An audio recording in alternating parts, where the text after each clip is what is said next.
Investment করবেন সেটা long টার্মের জন্য করবেন না শর্ট টার্মের জন্য করবেন, এটা ভাবতে হবে। তো আমাদের স্টক মার্কেটের ক্ষেত্রে বিশেষ করে প্রত্যেকটি রাশিরই কিন্তু আলাদা আলাদা গুরুত্ব রয়েছে। যেমন আমি আপনাদেরকে বলি যে যেদিনকে অগ্নি রাশিতে চন্দ্র অবস্থান করবে, চন্দ্র কিন্তু খুব গুরুত্বপূর্ণ প্ল্যানেট ট্রেডিংয়ের ক্ষেত্রে।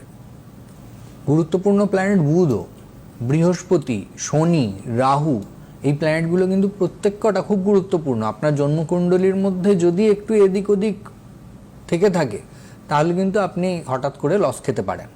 তো সেটা নিয়েই বলবো যে অগ্নি রাশিতে যদি চন্দ্র অবস্থান করছে সেই দিনে সঠিকভাবে আপনি যদি ট্রেড করতে পারেন এবং আপনার চার্টের মধ্যে যদি বুধ ভালো থাকে, চন্দ্র ভালো থাকে, বৃহস্পতি ভালো থাকে, শনি ভালো থাকে, রাহু ভালো থাকে, তাহলে আপনি গেইন করে যাবেন। অর্থাৎ মেষ, সিংহ আর ধনুর কথা বললাম আমি, যদি এই তিনটে রাশিতে চন্দ্রের অবস্থান হয় সেই দিনে। এবারে এক্ষেত্রে নক্ষত্র বিচার্য, আরও পিন পয়েন্ট বিচার করা যায়। এরপরে চলে আসি পৃথ্বী রাশিতে, মানে বৃষ, কন্যা, মকর, এই তিনটে রাশিতে যদি চন্দ্রের অবস্থান হয় তখন কিন্তু আপনাকে একটু স্টেবল চিন্তাভাবনা নিতে হবে। আপনি ঝট করে ট্রেড করবেন, ঝট করে স্টকটাকে নিলেন, বেচে দেবেন, এরকম ভাবলে কিন্তু হবে না।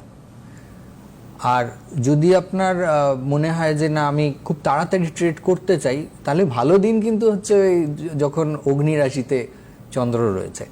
পৃথ্বী রাশিতে একটু স্টেডি বিচার করতে হবে আপনাকে। আপনি যদি ধরুন ভাবছেন যে সুইং ডেতে প্ল্যানিং করছেন, ইন্টারডে নয়, মানে এই সপ্তাহে কিনলেন, সপ্তাহের শেষে ছেড়ে দিলেন বা ওই সপ্তাহে গিয়ে ছাড়লেন, তাহলে গিয়ে আপনার ওটা অনেক বেটার হবে।